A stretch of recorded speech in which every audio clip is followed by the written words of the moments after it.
Morning guys! So I promised you a video interview with the main man, and here is the main man himself, Over there. Jason Morris of Beard Manners. He's just, I'll tell you what, he's the loveliest guy going. I haven't paid, he hasn't paid me to give all these compliments and stuff, but we're going to do an interview with him, and I promise you it's going to be a good one. So I'm going to turn round, flip it round, so obviously we can just focus on the beard. Look at it, look at that beard. Cool, right, okay, let's swap. We can just focus on you and you alone, mate. Right, okay, so I've got some questions prepared. Are you ready? Of course I'm ready. I'm always ready. Always ready, born ready. Let me put my coffee there so that doesn't fly all over. There we go. Okay, so just as a little kind of, what's the word, when you view something, look what he's got there. Look, he's just like the full package, isn't it? Like, look at that. Oh man. Right, okay, anyway, so let's get going. So Mr. Morris, please can you introduce yourself, who you are, what's your business, and why you chose this route? Of course I can. My name is Jason, as Emma has said. I'm the proud owner of Beard Manners, which is a company that's all about various kinds of beard care, beard products, merchandise, advised a lot, as you can tell. I'm very passionate about my beard. What brought me here, the most honest I can be, is I kind of fell upon Beech Tree, and it was on a day like today when it's nice and sunny. I came down to have a look at a few things and support a business that a friend had down here, and I had a beer, I sat down, I was listening to the music and just thought, wow, what a place to have a shop. Would suit me, would suit my personality, would suit the brand. I messaged the owners, and a few weeks later things were going, we had a shop, and the rest is history, as they say. Cool. Okie dokie. And what made you get into beards? That's a deep question. That might be one for another day, but if you want to go into it, you can do. I'm good at talking, as you know, Emma. So yeah, I owned another business at the time that I'd completely lost the love for.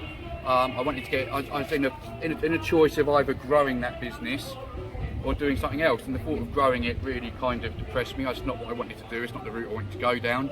My wife and I have been through, and we're going through, a very difficult time, which is a story for another day. Yeah. And when things went wrong for us, I made a promise to someone, and it was to follow my heart and to follow my dreams and try and better myself. I'd already started the brand at that point, and that was my decision to just really go for it and push it. And then getting the shop here was when the decision was made to, instead of treating that like a side hustle or treating Beard Manners like a side piece, so to speak, it was to give that my full attention and to get rid of the previous business and to just go for it, because that's my attitude in life. If you want it, go and get it, or at least try. So that kind of leads on to my next question. What would be the one piece of advice you would give someone if they were thinking about starting a business, or just if they've already started it and kind of are new to the whole thing?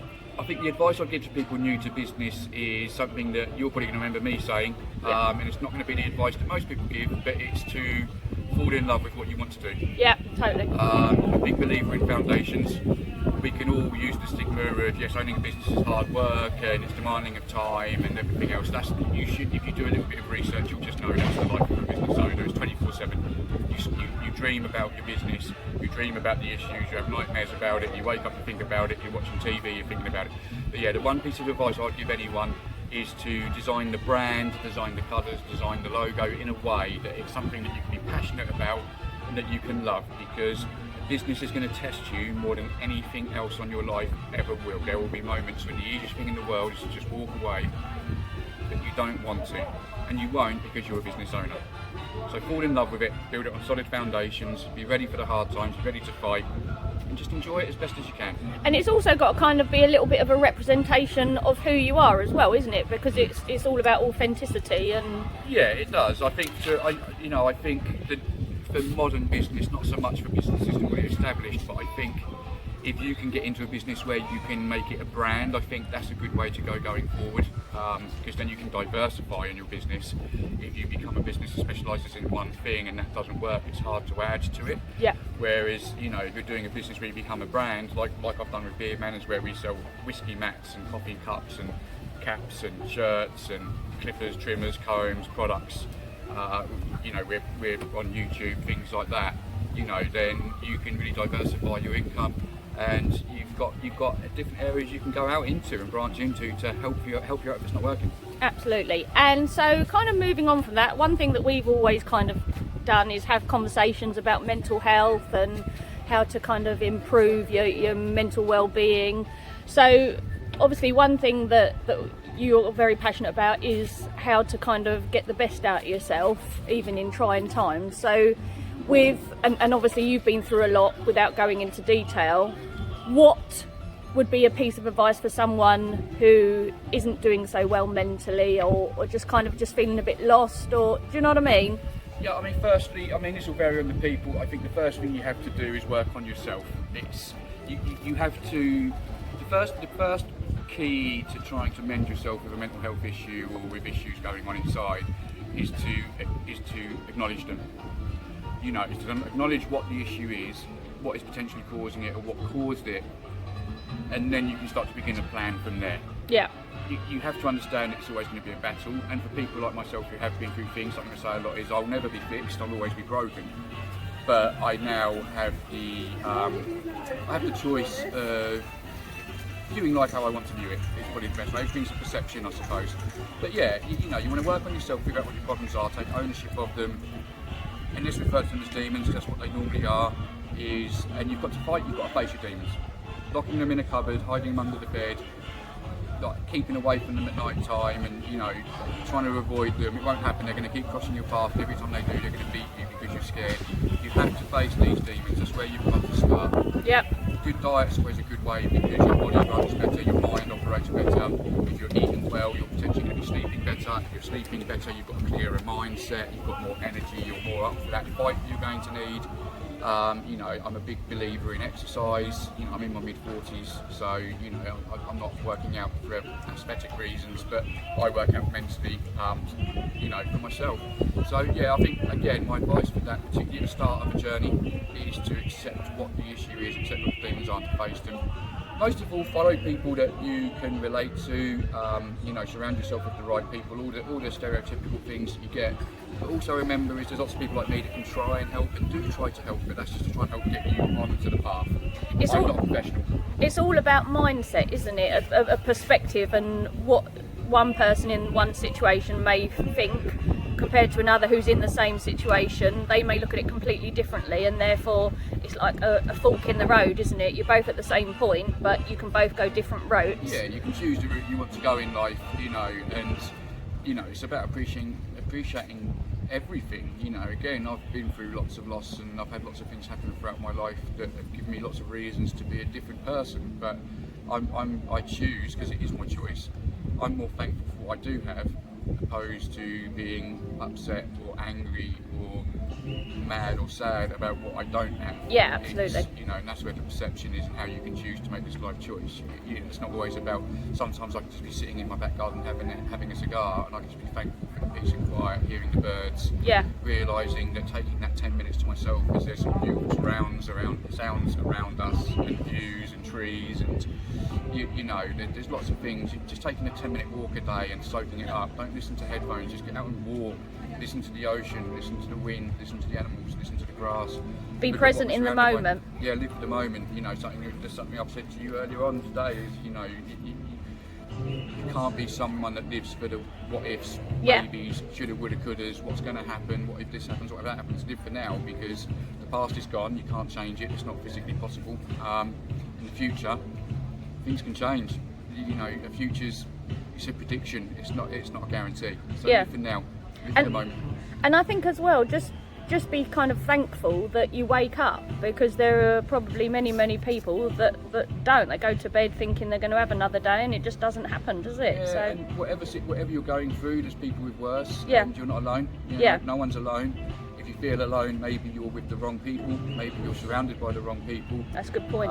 You know, and you know, don't be scared of losing people that aren't there, because you can't lose what you never had. Yeah, brilliant. I love that. So moving forward onto a lighter note, because obviously you appreciate nice things in life, or the little things in life, and it kind of gives you a good outlook. what would be your guilty pleasure? What is your guilty pleasure in life? What sort of things make you put a smile on your face? Oh God, I have loads. I mean, the obvious ones are, you know, the main things with me, and this isn't just to say it to the camera, but Emma, you know me, I know this is true. Everything I do is for my wife and my kids. Yeah. You know, they give me the fuel to want to do things. The reason I want to do better is because of them.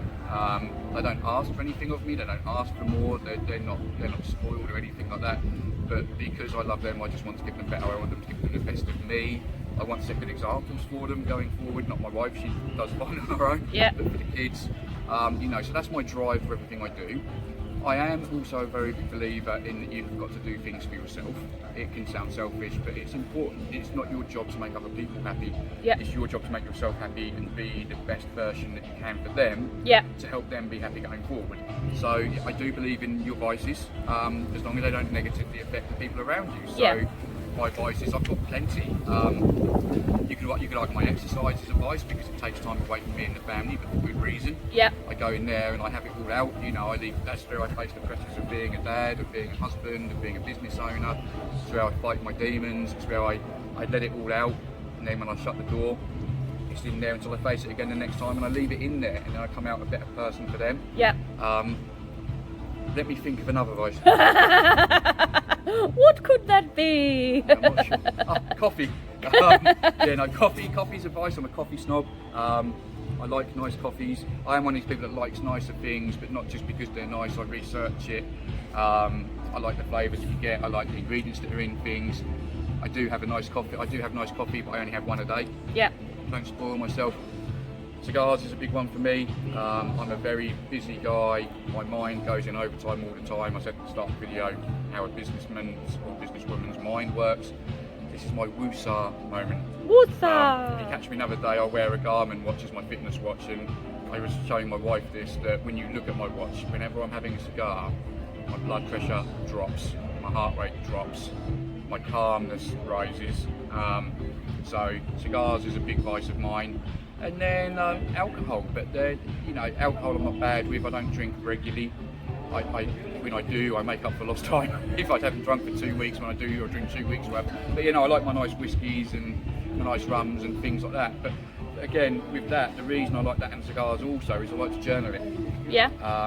I like to dissect things. It gives me something to think about and to get involved with. So they're more like hobbies. Yes. I don't drink whiskey to get drunk. I don't smoke cigars to kill my throat. I do these things to get the enjoyment out of them and take the time and to just enjoy them. Lovely. And tattoos, they're a big vice. I'd have more of them every day if I could. So moving forward, what would be one thing or something that people would be surprised to know about you? I tried to think about this one.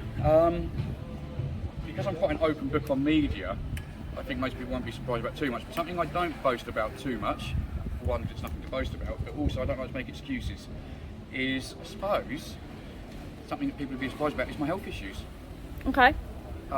Because I live this happy lifestyle, I'm always having fun and letting my hair down and smiling and winding up and talking exercise and things I like, but yeah, I've got multiple health issues. Yeah, you wouldn't, to look at you, you wouldn't know it, and to obviously just talk to you, seeing you every day, unless you mentioned it to me, I wouldn't, to me, you'd be like, healthy. Yeah, and I'm not using that as, and that's why people don't, the reason it might be such a shock to some people is I don't play on it. Yeah, and you don't moan, you don't bring it up every 5 I'm minutes. not that X Factor singer that can't sing but tells everyone I've been through this and I've been through that and life's terrible. And it's nothing serious, and plus it's, I've got an unactive thyroid, it's a pain in the backside, it's frustrating, I'd rather not have it, but out of the grand scheme of things I could have in its place, I'd rather have that. Yeah. As you know, I've had a lot of blood pressure issues this year, but I've dealt with it as best I can. I'm dealing with it. I was pre-diabetic for a large part of this year, but again, sorted my diet out, changed things up, switched things up. Didn't go home all doom and gloom. I went home and researched how I can turn it around. I don't make excuses those things. But yeah, I suppose it might sound like a cop-out, but I just think because I'm an open book, there's not much people wouldn't be surprised about, but I think that because I don't harp on about it. And you don't use them as an excuse to not to be able to do things. No. You just get on and do it. So really, like, there's not really any sort of valuable excuse to not do something unless it's physically crippling you at the end again, of it's the day. about that balance of what's important. You know, what's the point in droning on about it? It's, you know, I can take tablets, I can adjust diets, I can adjust exercise, I can make things easier, and you know, they're a speed bump in the road and the journey of life, but they're not a stop sign. Yeah, brilliant. So there's no excuse, people, not to do stuff, because Jason's just proved that you can get on and do it. So to finish up this amazing interview, I have done a quick fire round. Okay, so the first one is, so you got basically the first answer that comes to your mind out of all the questions I'm going to ask you. Okay, so the first one is beach holiday, it's laying on the beach, or being by a swimming pool. Swimming pool. Marmite, love it or hate it? Love it. Guy time or family time? Family time. And final one, cigars or whiskey? This will shock a lot of people. Cigars. To be fair, I probably would say the same actually. Well, the reason being, I love whiskey, but if I got rid of all my whiskey, I've still got lots of nice rum and tequila. So, but yeah, I get more reward from these. I can drink anything. So. Beautiful. Well, thank you, Mr. Morris. This has been an amazing interview. Is there any last words of wisdom, like the thought of the day, like Jerry Springer? Is there anything that you want to say to your fans, or the many people that will be your fans? Just enjoy whatever you're doing, guys. Whatever you're doing in life, do it like we've just done now. Look, have fun. Just enjoy it. Don't get stressed about things that you don't have to. Things that are stressing you out, just try and deal with it. Try and face it. I've had to learn these lessons the hard way. You know, I wasn't born like this, like the rest of us. I've had my issues. I've got my issues. I've had my problems, and I've got my problems. But just face things, face stuff, get on with it, and enjoy what you've got and who you've got. Lovely. So thank you very much, peoples. Oh, I'm turning it round. So guys, that kind of brings an end to this lovely interview with the main man, Mr. Morris. Come down to Beach Street. As you can see, the sun is shining, it's beautiful weather, got the music playing, it's a really lovely vibe. Come down and meet us, we want to see you. Lots of love. Good to see you guys. Take care.